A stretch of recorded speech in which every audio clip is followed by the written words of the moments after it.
around like 30 seconds. Make sure to scan the QR code for attendance. And repeat it one more time.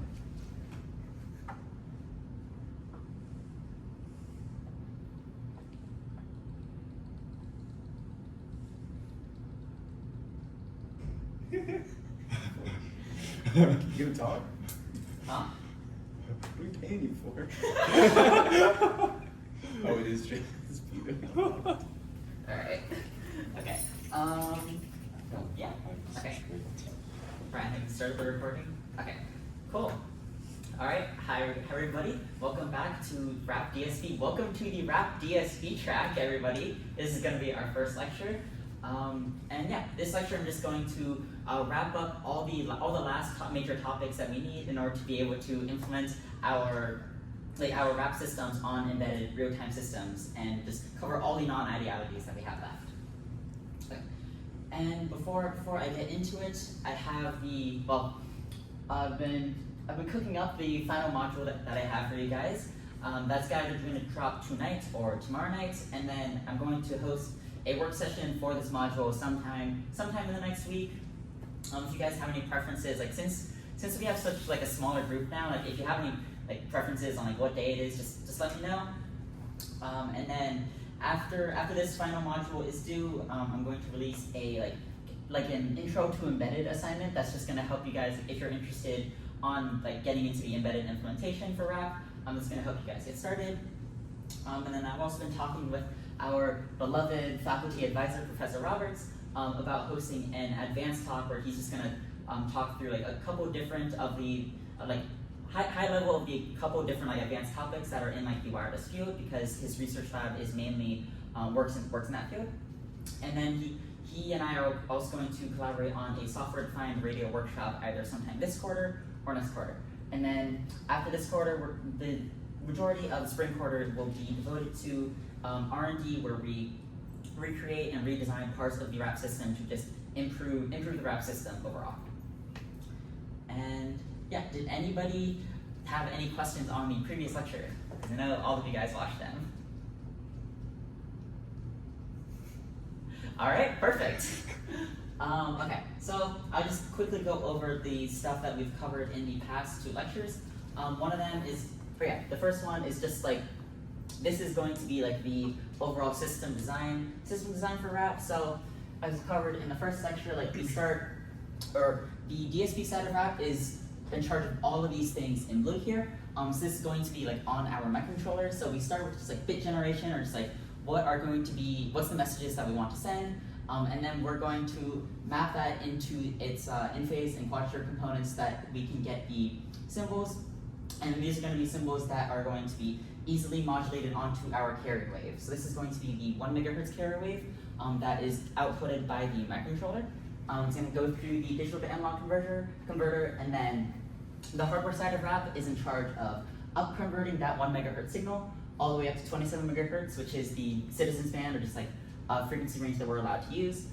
It's going to go through the antennas, and then this side, the receiver side of the hardware, is in charge of capturing that signal, doing any amplification and filtering it needs, and down converting it back to 1 megahertz so that our microcontroller on the receiver side can demodulate that carrier wave so it extracts its INQ components. And then from those INQ components, we get bits, and from that, just the information, whatever message that we want to send in the first place. And then I've been talking about the INQ components. Those are the in-phase and quad-strip components.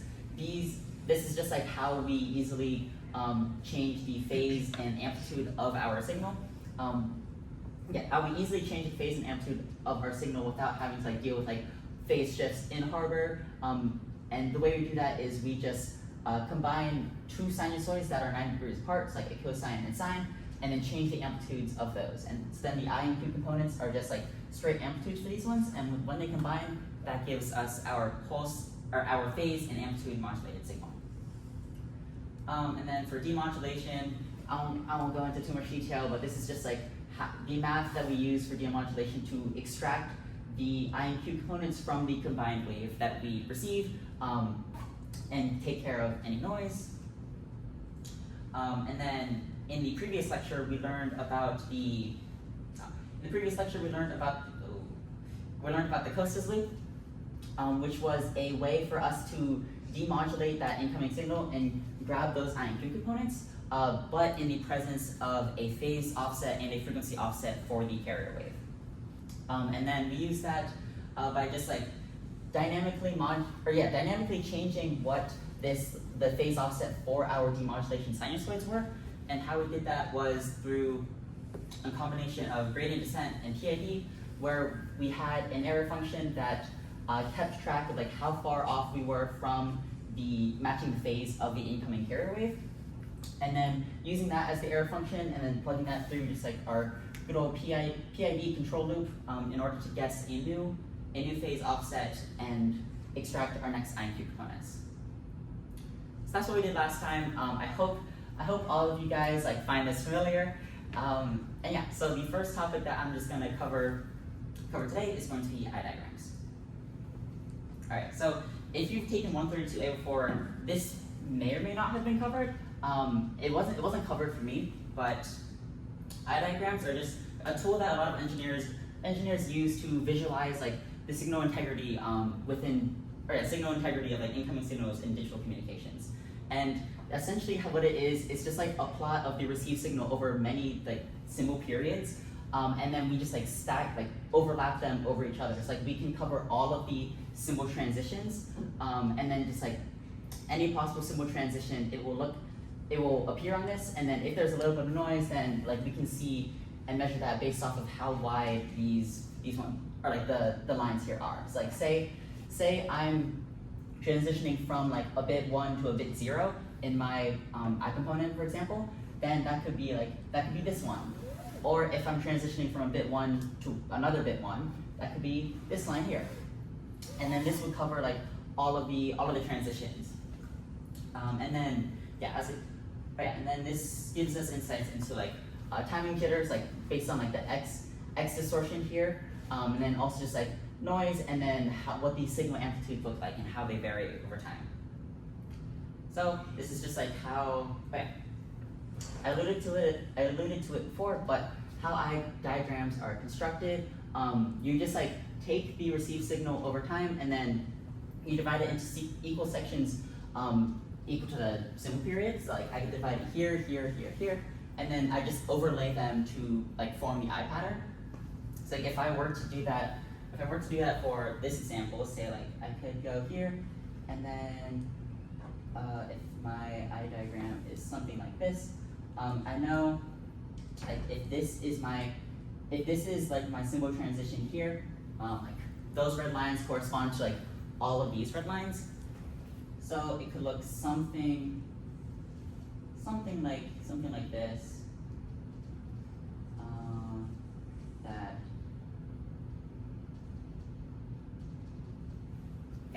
Something like that. But the actual answer for what it looks like was something close to this. So when we overlay like many signals, like hundreds of symbols, that's going to like any slight deviation is going to get amplified, because that deviation can happen like again and again and again. So then that can show us just like how consistent our signal comes in. So then there's like some features that people like define, like, oh, how wide is the eye opening, and like where the points like cross that 0 boundary, and then also like the distance between signal levels. That could be like the amplitude, like how far apart are signal levels, and then like if the eye opening here, like the width and height, like if there's no eye opening at all, like if that noise just like looks like this, then we know that like, okay, there's no distinct difference between like one transition to another, like one symbol to another, and then something's probably wrong. And so we always want to see like some sort of opening and some sort of distinction. Okay. Oh, and yeah, so this is some examples of just like what more like better signal to noise ratios are, like versus less, and then we can see the signal to noise ratio is directly reflected by this visual form of like what the eye diagram looks like. yeah, most of these are self-explanatory, but just like the better your signal like cleanliness is, like the better the eye and just like the shape overall looks like. So like see, you can barely make out the shape here, but here, yeah, it's a lot clearer. Alright. And then, yeah, I think this slide is mostly a review of all the stuff that I've been talking about, but if you continue to work in like wireless systems, and I think they're also seeing like systems besides wireless, where it's just like any sort of signal integrity, you will likely come across this at some point. So I'm gonna use it as like a reference point like throughout some of this rap lecture. But yeah, that is kind of all I wanted to talk about for the introduction to eye diagrams. I think they're pretty straightforward, but did anybody have any questions? Oh. Alright, so as we covered in the previous lecture, we have the Costas loop that handles everything that we need to handle sending the INQ components. Let's just say like that's retrieving the INQ components from the carrier wave. Retrieving from.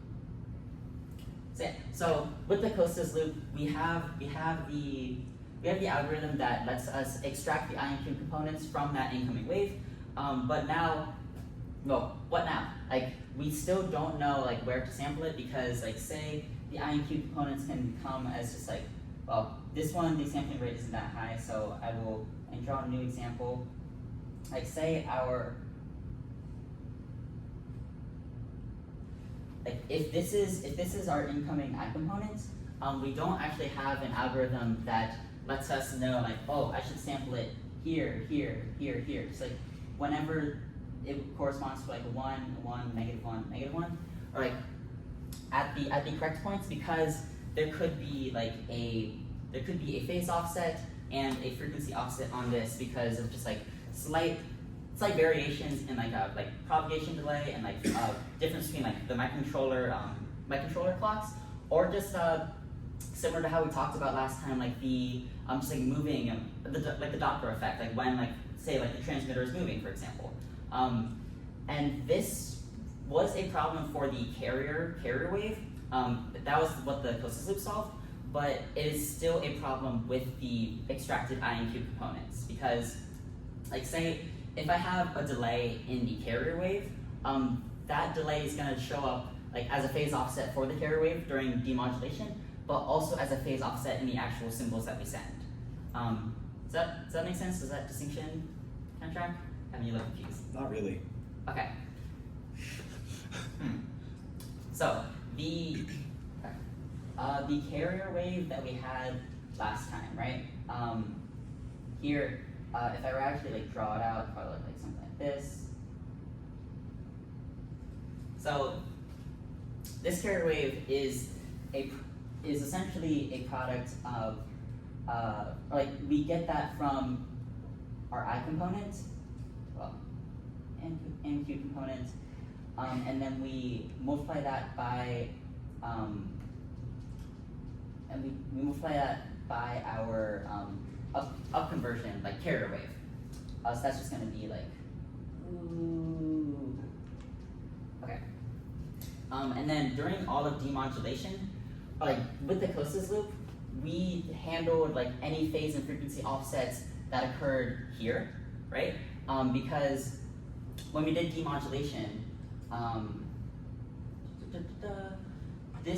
this whole like demodulation relied on the fact that the incoming wave, we could multiply that by a cosine and a sine with 0 phase offset. Because we showed in the previous lecture what happened when there was a phase offset between the incoming signal and the and our demodulation sinusoids. And the same thing for the frequency offset. But what I'm saying here is that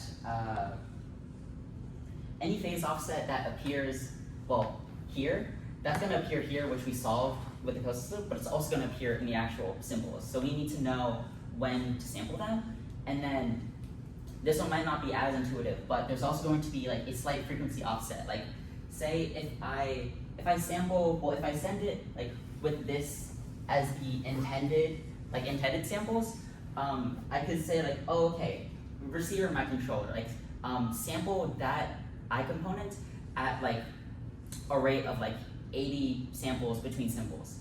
But it like during transmission, it could get like sped up or slowed down due to like Doppler effect, or like anything like that. So it could look something like this: bam, bam, bam, bam. And that is not correct. That's not what we intended to send. Does that track? That really does track. Yeah. All right, perfect. Yeah.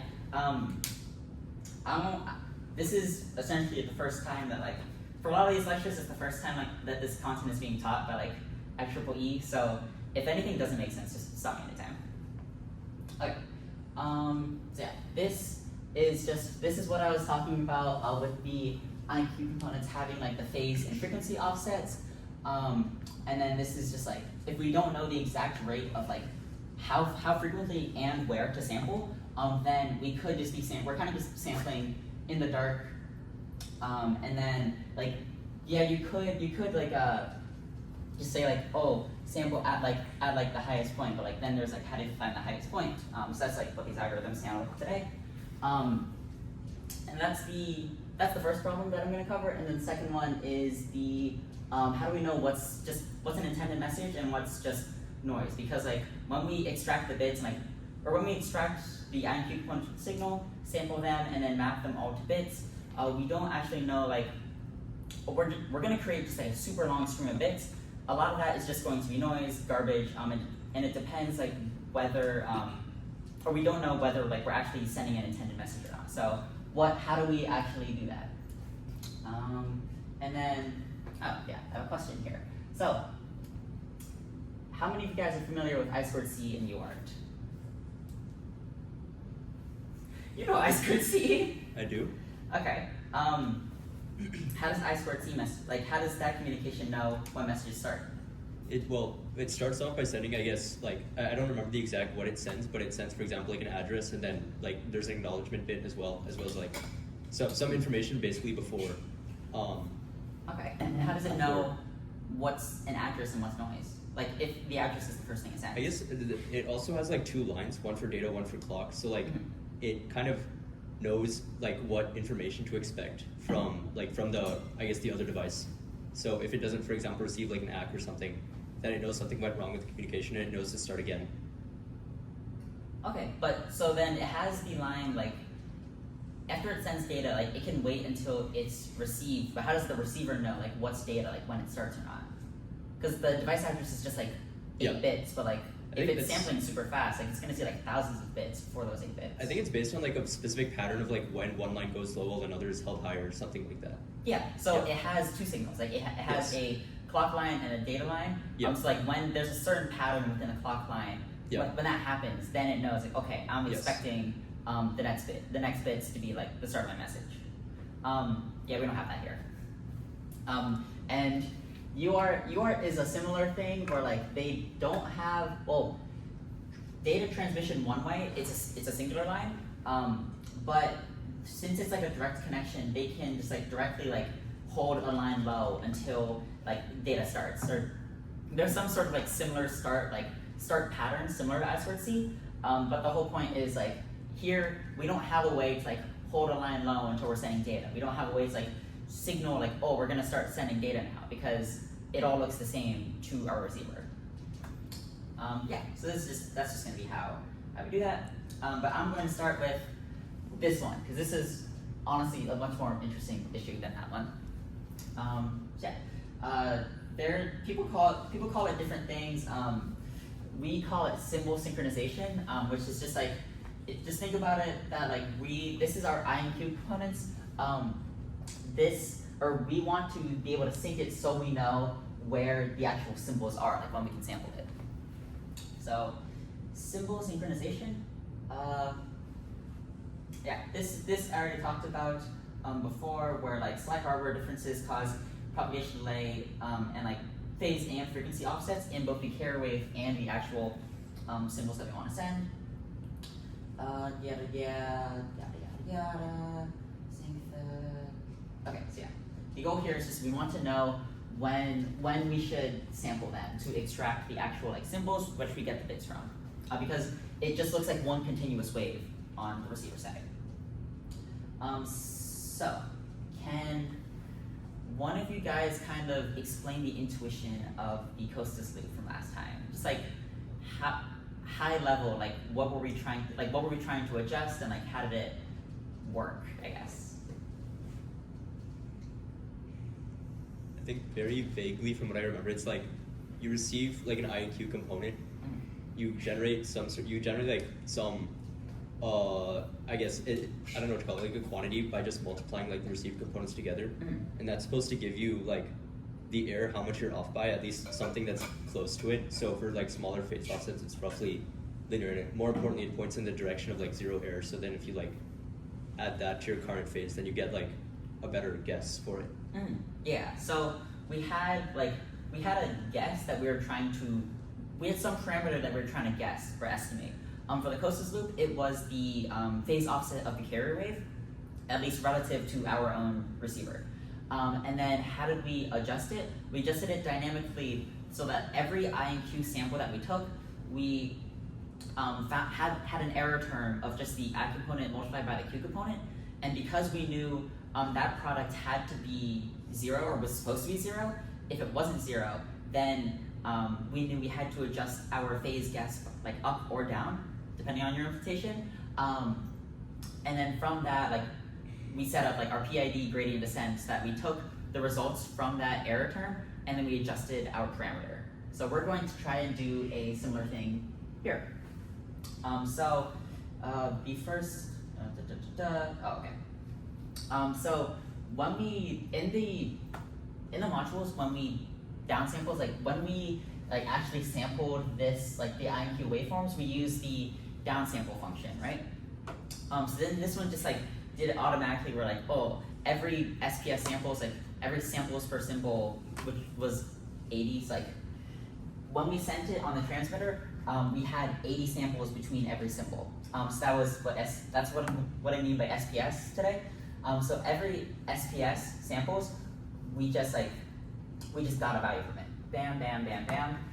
But the first thing we want to do is just like change this that we're not doing. Oh yeah, change this from like change this to iteratively. So we take a new sample and then like we do some sort of calculation. So like we can adjust like our next jump, and then take a new sample, next calculation, bam, next calculation. So same way we changed our Costas loop from like doing it all at once to iteratively and like dynamically changing some parameter, we're gonna do the same thing here. And yeah, so the idea is like every time we take a new or we grab a new value from this, we're going to kind of jump forward a certain value within the received add component. And then when we do that, what value is it intuitively going to be very close to? That's just going to be whatever it was on the transmitter. So that our SPS value 80, and then we just do that again and again. But if we are a little bit off, we want some way to adjust our future guesses based off some error function that we can calculate from this. So then, yeah, what the algorithms I'm going to talk about right now cover are just what is that error function? Well, I guess the variable we adjust, should be obvious, which is just that how far we jump forward. So yeah, the variable is SPS. We can adjust it. If we jumped too far, then we just need to back off a bit, so we'll decrease our SPS. If we jumped too little, then we increase our SPS. And then if we can dynamically do that, it's very similar to matching the phase offset from the Costas loop. Yeah. Sorry about so many questions. When we, okay. I'm gonna create a random question. When we jump, let's say too far or not far enough, are we checking the relative amplitude at that point where we jump? And if there's an amplitude higher, we assume we're sampling there. We adjust the SPS, or what? I guess that's the algorithm. But intuitively, how would we generate an error function off of this? That will be covered in the next 5 slides. Sorry. You're good. Yeah, any other questions? Maybe my question will also be covered in the next 5 slides, but it's kind of similar where if we kind of sample too early or too late, like hypothetically, if you have a situation, this is assuming that you do compare like the amplitudes, but let's say that you have like 1, either side it drops, so maybe you're going from -1 to 1 back to -1. Then how do you know like which sided? How do you differentiate between? Yeah, also answer that next couple slides.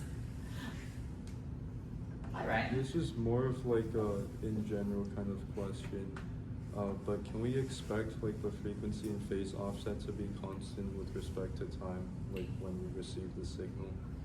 It's going to be close to constant, but not exactly. The easiest example I can always bring up is just the Doppler effect. Like, what if someone's just walking around with a RAP transmitter, or just like, or like say like I put like a wall in front of between the transmitter and the receiver. That's going to like introduce like a tiny phase offset, because like instead of doing that like straight path, then it has to like bounce off a wall and like go around that wall to the transmitter or to the receiver. And that's actually something that I don't cover in these slides, but might be covered in 132A. It's called channel estimation, where like if you assume that like for a short period of time that your phase and frequency offset are going to be constant, then you can just like send a known thing. So like say like actually no, let me move this slide. Say like we send just like a symbol where like the I component is 1 and the Q component is 1. So like if this is the constellation diagram, it's right here. And we don't do any of the closed loop stuff on the receiver. We just demodulate that signal. It's not going to show up. Actually, yeah, I should probably be the slide. It's not going to show up where we want it to. But if we assume a constant phase and frequency offset, then we can calculate how much we should be adjusting it by. So like channel estimation, send known symbol. So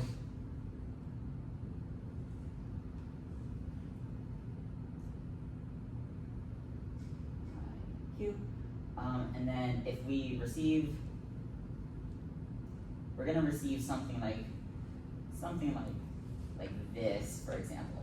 So then from here we know that like, okay, if we assume phase and frequency offset are constant, and then we could send like a bunch of them. So like it could, if there's a frequency offset, then it could look like bam, bam, bam, bam, bam, bam, and then like this will vary with time, but this will, like from here, if we know exactly what we were supposed to transmit at the start, then we can just like calculate what the frequency and the phase offset was, and then we could just like add in some correction for any future received symbols, so we get, we adjust it all the way back here, and then we scale it up, so then we get this.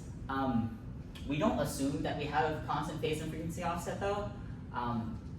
It would be an interesting thing to see like on the actual RAP system if we can do this instead of closed loop, but yeah. Okay.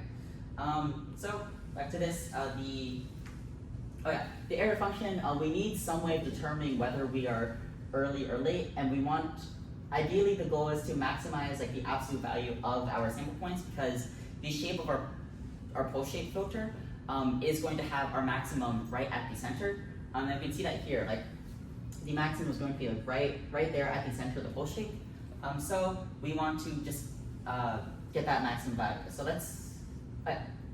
So I'm going to take us another look at the eye diagrams, because similar to how we optimize for the maximum during the closed loop, what if we optimize for the maximum in the closed loop by taking a derivative? What if we take the derivative of the eye diagram that we had earlier? So if we see here, for all of these symbol transitions, we have like, this is going to be our maximum point, and then if we take the maximum point, so that's where we want to sample, the ideal sampling point, and if we take the derivative of that, the derivative is always going to be 0 or very close to 0 at the ideal sampling points. So what if we just take the derivative? The derivative is an error function, and we can actually implement a filter that just implements a filter that takes the derivative for us of like an incoming signal. So when we convolve it, then we get the derivative from that. So that's actually one thing that does work. We just don't really bother with that because there's simpler ways to do that. So let's just look at, for example, like if we sampled a little bit early. So I'm just gonna assume that we're looking at like this symbol transitions, like okay. Yeah. So if the symbol's going like this, and we sample it right here, the derivative of that is going to be positive. Bam. Oh, oops. Positive slope. And then if we, so yeah, that's like if the symbol is a 1, but if the symbol is a -1, then we can, I see that the slope is going to be negative slope there. So then this gives us the intuition that whether we know we're sampling early versus late, that is going to depend like both on the slope and on the what's it called? Oh, and on the symbol that we're actually sending, like whether it's a 1 or a -1. And then same thing here. This slope is going to be, like, if this is early, this is late. This slope is negative, and then this slope is positive. Okay. So yeah, this just gives us the intuition that the error function that we have is going to be based on both the derivative of the signal and the sign of the signal. Okay, so I talked about using the derivative. So what if we just estimate the derivative at certain points? So I can like take my sample that I have, just like I do my like jump using my SPS guess, and then I take my sample there. But I also take a sample a little bit before and a little bit after, and then from that I can extract the slope from that. And depending on whether the sample I jump to is positive or negative, that is going to tell me like whether I should be like inverting my logic or not, and like whether I'm jumping late or early. And yeah, early late. Okay. So yeah, if we can assume that the positive, if we assume that like a positive error just means that we need to increase. That means that we need to increase SPS. Then here's just one example of an error function that I can use, and then this is all these algorithms like they're called timing error detectors. The name should be self-explanatory, but we're just trying to like detect errors based off the timing of when we extract data from data from these signals. And then so all of these algorithms that I talked about are going to be ones that are actually used like within different communication systems. Like there's not really a clear answer to, like which one is better than the other. All of them are used. All of them have their pros and cons. But yeah, so this one is just like the simplest one to understand. It's just like an easy estimation of the derivative. If we can like go towards wherever the derivative is 0, that means we're sampling either at the maximum or minimum point, which is what we want. So then, yeah, I can take the slope of that. This is going to be slope, and then this is just going to be sine. Okay, so if in this case, like if my slope is positive, and my sine is also positive, that means I have a positive error and I should increase my SPS. So I want to jump farther next time. If my slope is negative here, and my sine is positive, that means I jumped too far, so I want to jump a little bit less next time.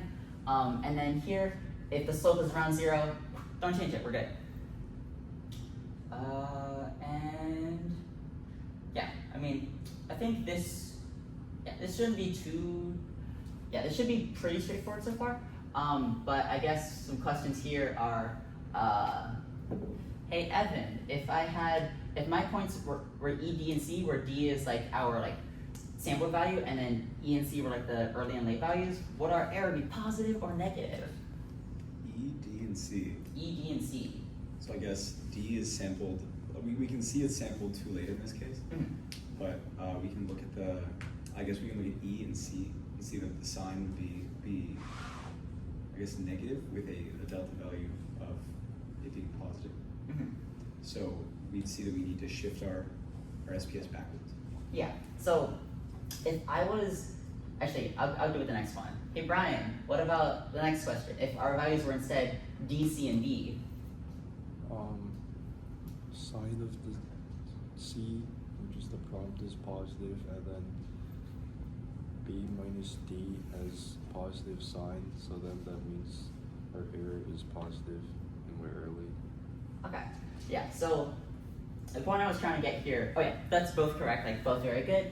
The point I was trying to get here was like at like our sample point being 0. Like if at the center, that's kind of like when we're like at the in-between point. So like if we're anywhere here, it's gonna push us, it's gonna say we're late and gonna push us back. And if we're anywhere here, it's gonna say we're early and it's gonna push us forward. But like if that ever happens where like we jump too far, where like we were, like say we were here and then we jumped, or like, oh, I'm a little bit early, I need to jump like a lot more. And then I jumped like all the way over here, like all the way over the thresholds that it registers as a late sample instead of an early sample, like for the next one, that means we missed a bit. So that's like where the tuning comes in and like why we need to make sure we have good tuning. And that's like, that is a potential error that we did suffer from last year during the RAP system. But yeah, that's just a little experiment with the numbers.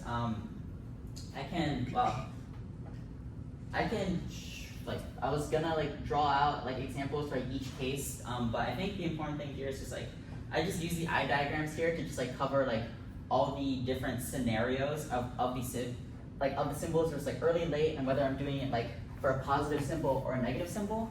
I don't think I need to draw it all out since we went through a good amount of examples, but Ryan. Can you go back to the last slide? Yeah. What if like point C lands on like 0, or where the amplitude is 0? That means our error is gonna like go to 0, right? So does that break things? It doesn't break things because these are like, I think we can think of it as like the perfect sampling. Those are stable equilibrium points, but this is going to be an unstable equilibrium point. So like the second we're just like a little bit off, it's gonna start pushing one way or another. Make sense?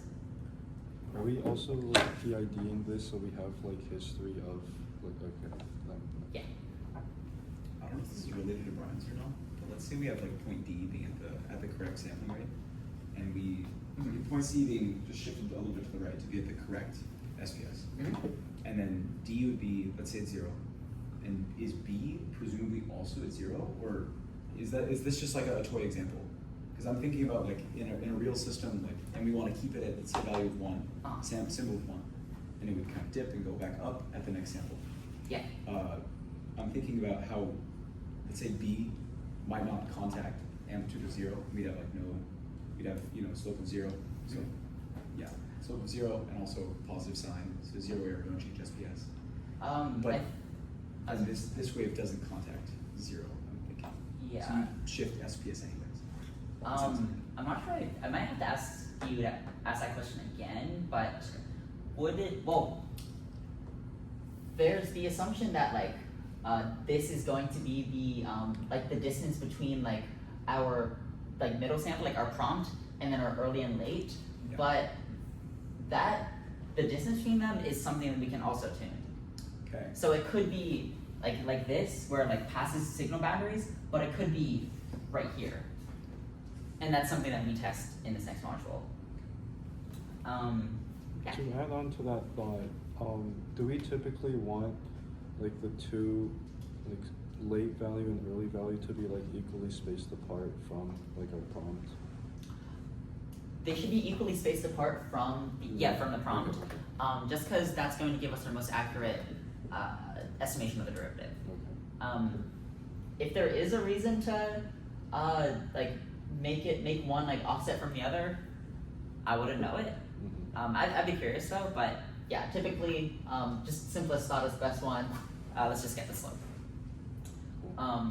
Okay, but let's say like what if, or that was the early late gate detector, but then the Gardner timing error detector is just based off of like what if instead of minimizing the derivative we maximized it, and then that would have our prompt, instead of converging to where the derivative is 0, it converges to here. So we're, instead of tracking like the signal transitions, or instead of tracking like the ones and negative ones here, like at the maximums, we track the zeros here. And this is especially helpful if we have like a lot of symbol transitions.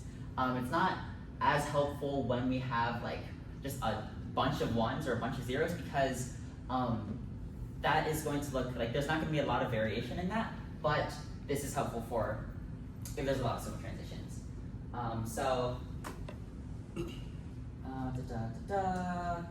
Here, yeah, so if we think about it like in terms of like early late gate, let's say our like the distance between our prompt and the early and late are going to be exactly half the symbol period. And then that lets us, if we do that, then that lets us just, it simplifies the calculations where like, since we're already getting these samples, because like, if the prompt is the 0, yeah, if the prompt is like the supposed 0 crossing, then like half a symbol period before that and half a symbol period after that, we just say like, oh, this is our current sample that we're grabbing from the wave, and it's our previous one. So then we can effectively, it matches up so that our sample rate for this wave is exactly the data rate divided by 2, or the symbol rate divided by 2. So we sample here, here, here every time, and then that, like, if we want to like run our ADC and calculations like very fast, like maximize this, then this algorithm would do that. We could do a similar thing with early late gate, but if the delta, like if the distance between these symbols isn't exactly like 1/2 of the symbol rate, then we need to do interpolation to get those values. But yeah, so Gardner is just based off of like, okay, just make it exactly half and like aim for the 0 crossings instead. And then this is going to be the error function for that. So you can see we still have like the our intuition is a little bit flipped here, where we have instead of the later sample subtracted from the earlier sample to get the slope, we actually have it reversed here, and then we multiply it by the value of the 0 crossing. So this one might be a little bit more complicated, so I can show what that would look like. But okay, so let's just say our 0 crossing is right here. So we're doing it a little bit late, and then we're tracking, like this is going to be our example wave that we're looking at. The previous sample is going to be right here, and then the current sample is going to be right here. So the 0 crossing, that's going to be positive, and then the so it's going to be a positive. Let's just call that like 0.2, for example, and then let's call this like 0.8, and then call this like a negative 0.7. So that would be 0.2 multiplied by what is that? 0.8. Yeah, 0.8 to 0.7, and that's going to be positive. Okay, and then I can do a similar thing. Well, I'll just say that like if we do it over here, then the numbers are going to be negative, and then we're also going to get the same thing, I think.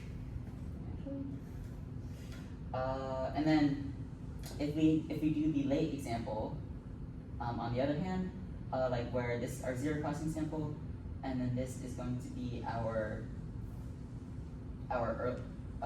current and previous, and then we just say similar numbers, 8, 0.2, and then 0.7. So that is just going to give us negative 0.2, and then 0.7, 0.8. And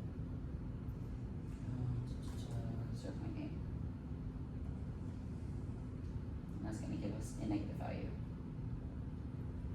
Okay, so this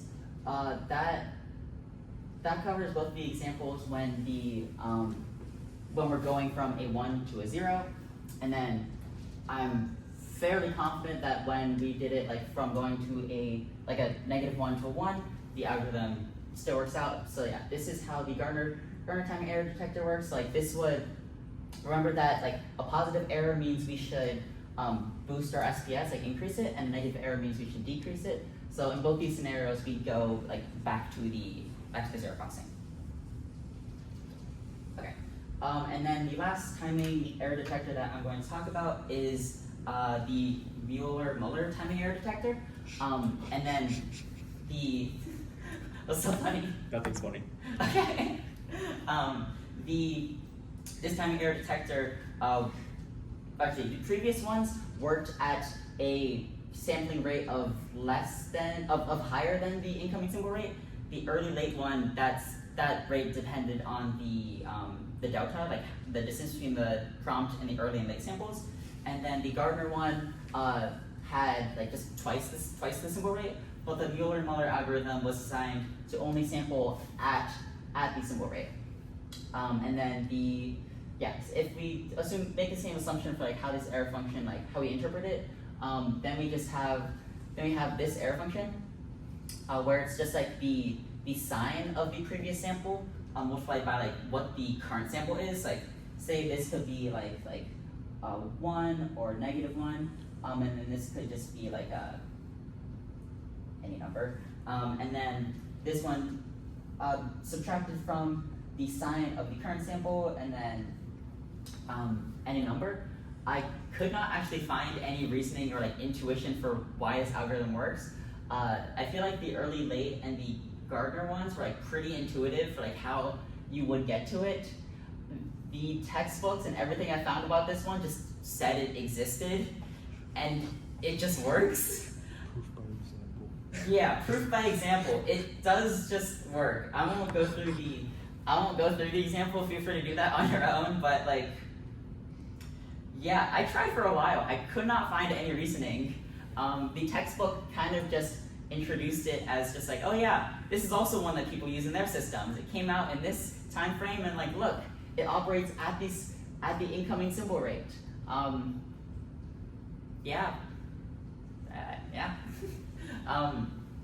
So for this next assignment, for this next module, you guys are going to implement replace the downsample function that you had in the previous two modules with implementing one of these timing error detectors. So this is going to involve like similar to how you implement the cosine loop, where you like replace just like multiplying it by sine and cosine. You change that to an iterative like for loop, for example, and then just like dynamically change like what your SPS guess is, and dynamically change what your SPS guess is, and sample that incoming signal. And then right now I'm giving you guys the option to implement whichever one of these three you want to. If it ends up being easier than expected, I might just have you guys implement more, or like more than just one out of three. But yeah, we'll see. But yeah, so that's gonna mark around the halfway point of this lecture. And I'll come back. I'll take like a 5-minute break, and then I'll wrap up with how do I solve the other problem that I was talking about, which was the how do we know what's intended noise and what's an intended message and what is noise. But yeah, we'll come back in a couple minutes. Be free to pause the recording. All right, welcome back. And then something was brought up during the break where I might have some signs flipped with the error function. So whatever I have here, just refer to whatever PDF of the annotated slides that I'm gonna update the slides within the Google Drive. and then like upload my annotated notes with corrected versions. So just keep that in mind when doing this assignment later on. But yeah, and then the second to last section that I have here is going to be frame synchronization, or also just called like packet detection if we're looking at it from like more of a computer networking standpoint. But the idea here is just like, say I want to send the letter S, like, and in ASCII, like the 8 bits corresponding to that is just going to be that bit stream. And then after perfect demodulation and sampling, the first bit that we see is not going to be the first bit of the first message that we send, because this could just be like demodulated noise. We could have, or yeah, it could just be demodulated noise, and we don't know when our message actually starts. So the problem, yeah, our receiver is always listening, but the transmitter, I guess, is just like whenever we have a new message to send, it can kind of be seen as we're just sending in like pulses, like bursts of information, and our receiver is always listening. So the question is like, how does it distinguish between like a message and random noise? So we can, so yeah, detecting the start is the much easier part, because detecting the end, that's just a matter of either you have a predetermined message length, or the message length is part of the information, like the first bits of information that you get from the message. Like your most of your like internet connections are based off of like TCP and UDP, and like for protocols like that, like there is a field within like the first few like bytes that just say like, oh, this is going to be how many bits that are remaining like in the rest of my full message. So then the receiver can like take that information and do whatever it needs to.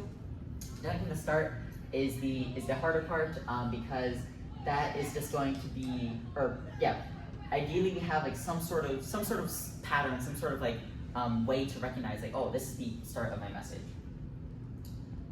So yeah, the idea is we just want some sort of like recognize patterns that it knows that like any bits coming after that are going to be our message bits.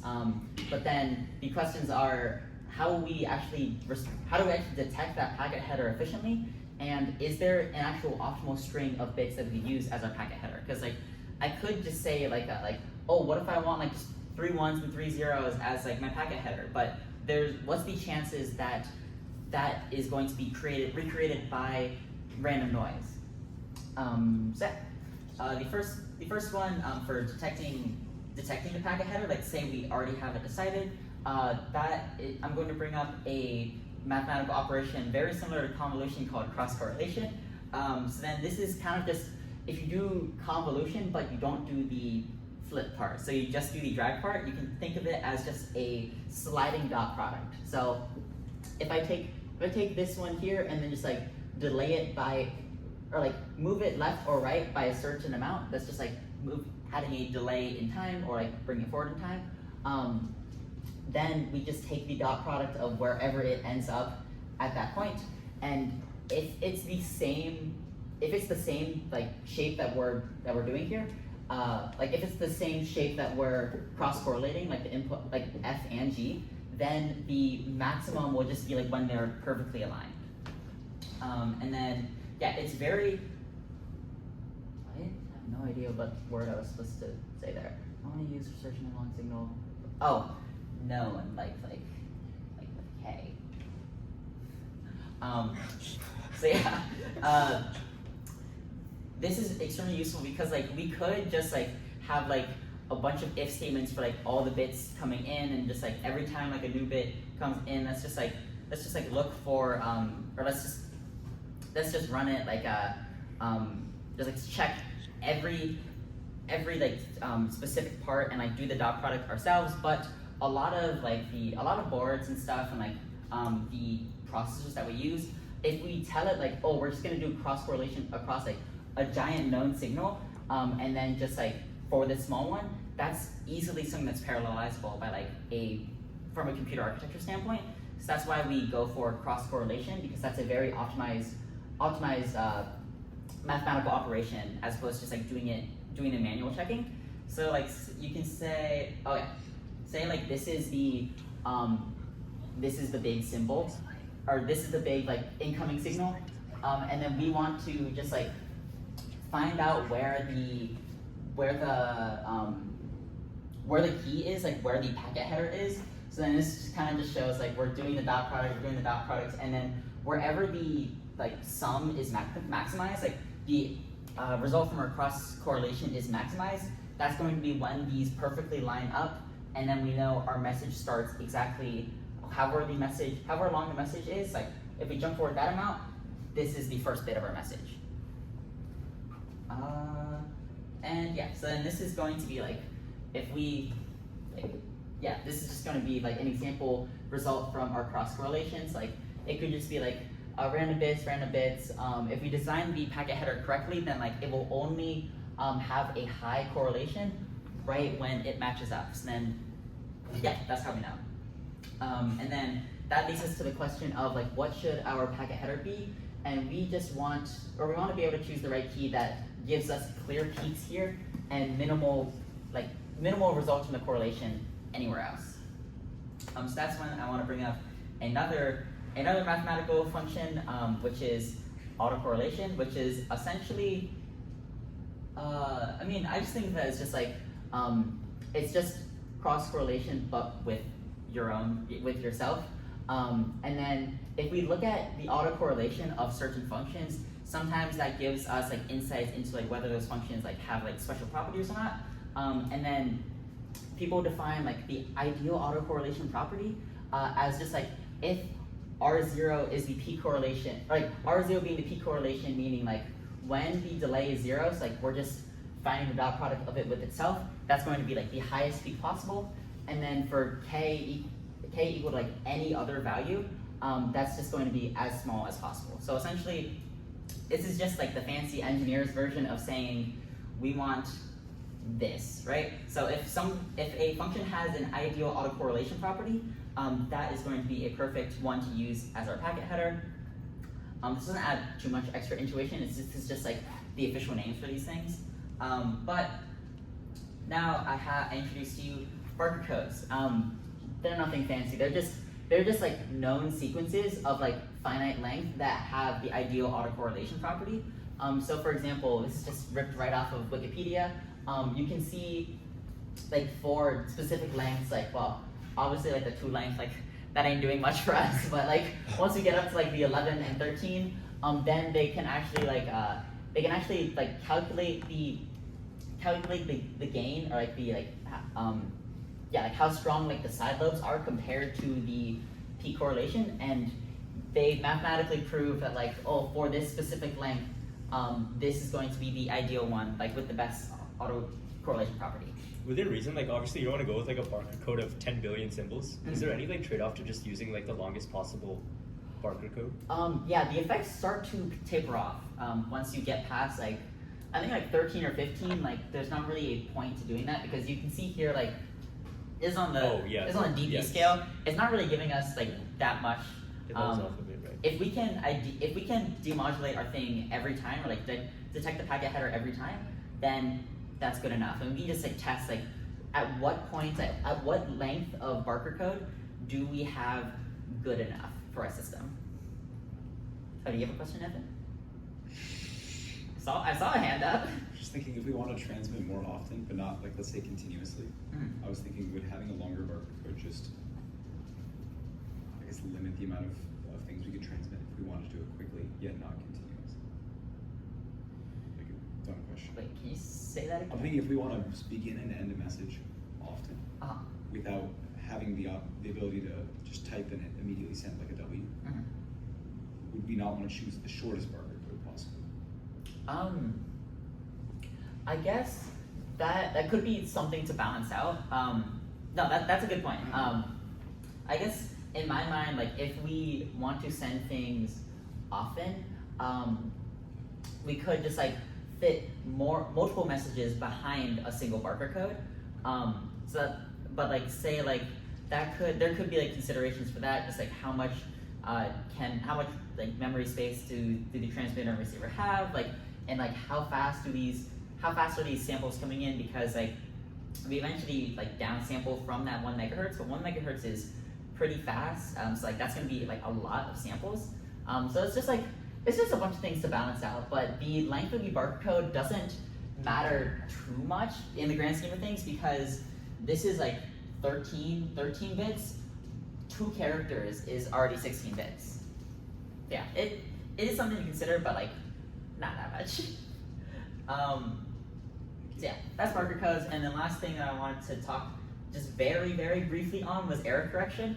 And then this is just the idea of like, even if we do everything perfectly, like perfect demodulation, perfect sampling, like implementing all of these things, like just noise in general can just like flip a bit from 1 to 0, 0 to 1. Or we could just like have everything delayed, for example. So then there's a lot of different encoding and decoding schemes that allow us to both detect and correct bit errors.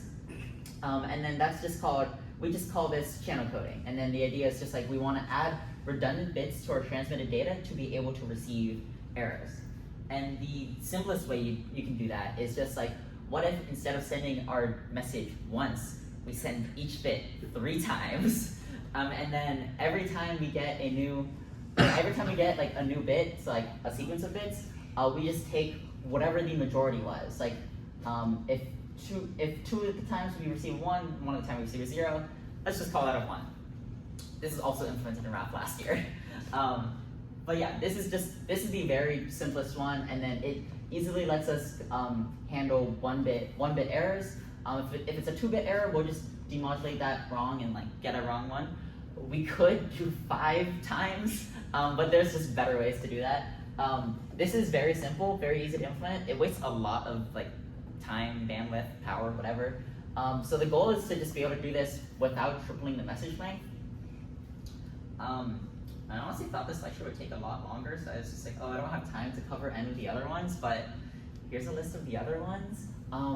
The idea behind parity bits is just like we can use it. It's used a lot in storage systems where we can let's just take all of the bits like within a finite sequence, and then just like count how many ones there are. Right? It's either going to be even or odd, and then so we just have a parity bit that's just going to represent like, oh, is the amount I have even or odd? And then if we again look at that data later on, say like in storage systems, just like after some time passes, or in this system where like we transmit with the parity bit attached to the message, and then we look at it again on the receiver side and it's like, oh, this parity bit doesn't make sense. I know. Oh shoot, something happened. Some like data's wrong. So that helps us detect bit errors. But what if I want to actually correct them? Like this parity bit is just, well, in like a storage system, like you'd ask for like a data refresh, or just like, or like if I'm on the receiver side, it's like, oh, I detected a bit error, like send it to me again, but like better this time. What if on the receiver side we want to correct it? Like we can just like have some system of encoding and decoding where like we can actually know where the error is, and then if we extract or if we set up our code like very carefully, so like I'm doing this mostly based off memory right now. This might not be entirely accurate, but the idea behind Hamming codes is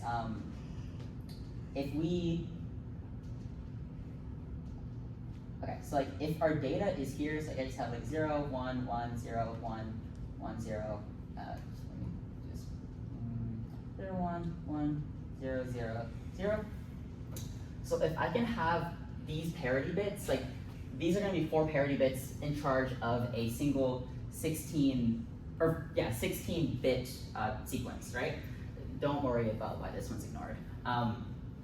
If we can have each of these parity bits representing a different like configuration, so of bits that is in charge of like keeping track of, so I could say like if P1 here is the odd or even counter of like these bits, for example, and then P2 is like these bits. Notice that it also keeps track of the parity bits. And then if P3 is just like these bits and P4 is like these bits, then if any of them, if there's any bit error, we can actually do a binary search to see where that bit error was. because like say like P4 and P2 both say that like there's a bit error somewhere within their range, then that is going to let us like pinpoint it down. Like if one was like in charge of like a certain row and one was in charge of like a certain column, then we just like pinpoint like, oh, for example, like bam, it's right there. But then it's not going to be exactly one-to-one, but like just know that like since we have a 16 or 4x4 block, if we have 4 parity bits, we only need four like reductions in information to be able to narrow down the exact row and column of that information like mishap. So then you can expand this to like multiple different like you can expand this up. It's just going to take on this geometric form. I believe this one is called these are called Hamming codes, by the way. And this is just like like a very efficient way of doing this error correction, and you can scale this up. And then there's different names for like how large it is scaled. This we also implemented in RAP last year. So we had like we could record like how many bit errors we had, like when we had like no error correction, repetition coding versus like doing Hamming codings. Obviously repetition codes were the best, but yeah, this one is just like if we wanted to like bump up like the transmission speed, then we could go for a more efficient one.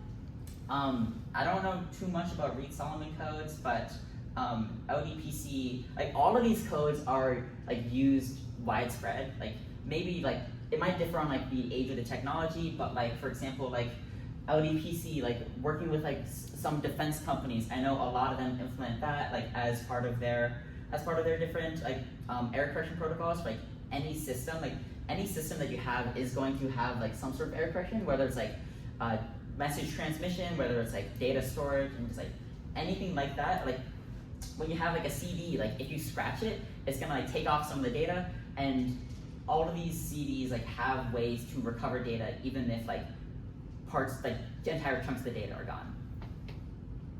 But yeah, that's all I got. This is going to conclude like the main like regular RAP DSP lectures, because this is all that we need to cover what's necessary to implement the RAP system like within like in real life. And then after this, like we're gonna transition into like finishing off this content within the assignments, and then working with Professor Roberts and his group to introduce some of the advanced topics like I mentioned earlier. Get you guys. We're gonna essentially just jump into all the hands-on portion stuff now. So like this is gonna be like implementing the RAP system. It's gonna be like playing around with like software-defined radios, and yeah, getting everything ready for having the brand new RAP system in spring. You guys have any questions? All right, well yeah, thank you guys so much for coming, and I'll see you guys next time.